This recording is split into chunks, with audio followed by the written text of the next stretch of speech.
This week on my podcast, the lesson that we're doing right now is going to be the next in our diminished chord applications. We're actually going to be learning how to use diminished chord sound over a little bit of blues.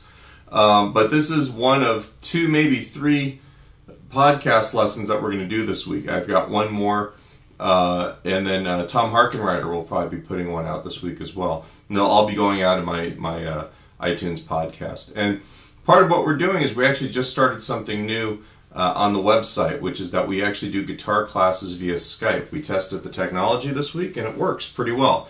I have a lot of information at my website, mwglforums.com. There should be an address like right about here between my hands for you. If you go there, the week that this comes out, it'll be on the front page, or just search Skype lessons or Skype classes.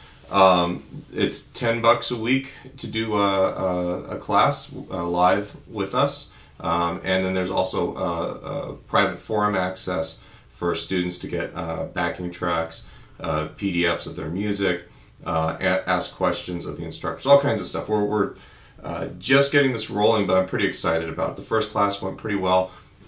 We did a free trial and everybody ended up signing up right out of the gate, which is pretty cool. It's very encouraging to us because it means that what we're doing is actually working. So right now we're actually going to do a regularly scheduled podcast, but I figured I'd put that out there for you. All right, so I'm going to play through a 12-bar blues for you with a backing track, and what I'm going to do is I'm going to kind of talk my way through it. I'm going to play some chord things, like some triplet-y kind of chord deals. The chord of the week, or the lick of the week here, is going to be on the 6th measure. It's the 4 chord leading back into the 1 chord, and it kind of creates a little bit of color going back in, almost like it resolves back into the 1 chord. So here you go. So A major, A diminished, A major, A7, A diminished, D. Here's the lick of the week.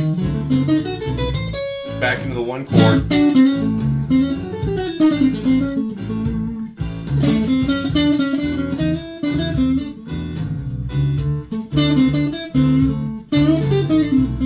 We could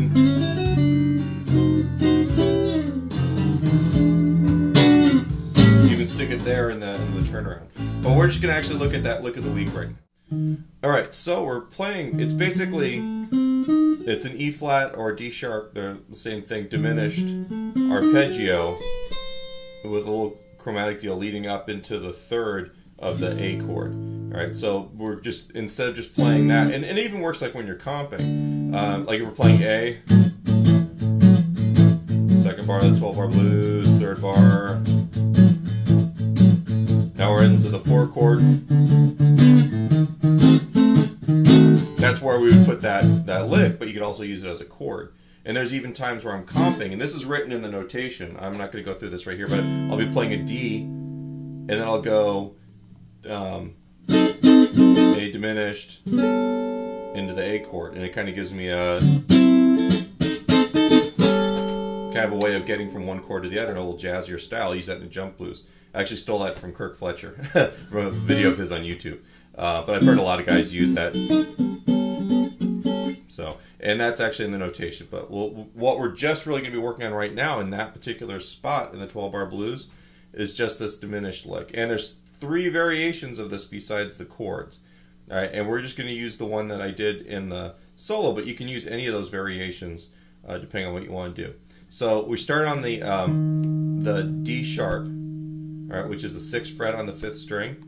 And we're just going up a diminished arpeggio, which you should have, I believe, from the last week's lesson. So you're going 6th fret, 5th string, and then 4 and 7 on the 4th string, 5 and 8 on the 3rd string, 7 on the 2nd string, 5 and 7 on the 1st string, and then we have a little chromatic, actually, I missed one.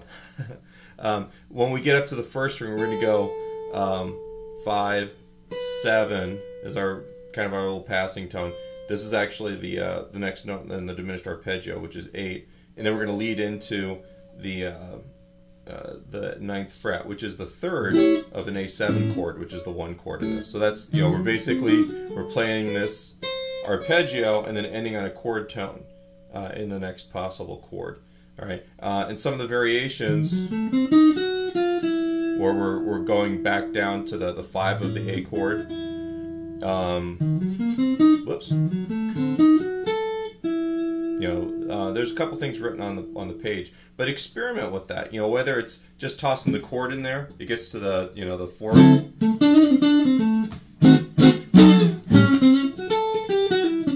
know, you could actually do something like that.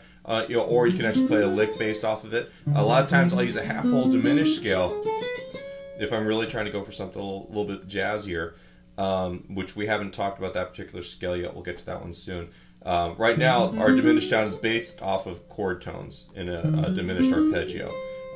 But there's a couple different diminished scales that we can also use in a situation like this. But for right now, you've got some of the sounds that we talked about in the 1 chord, in the first 4 bars. If you wanted to, you can substitute that, play that, and then play the A diminished chord, and then back to the A, and actually create some cool sounds. And I'll do that like with an A7, A diminished,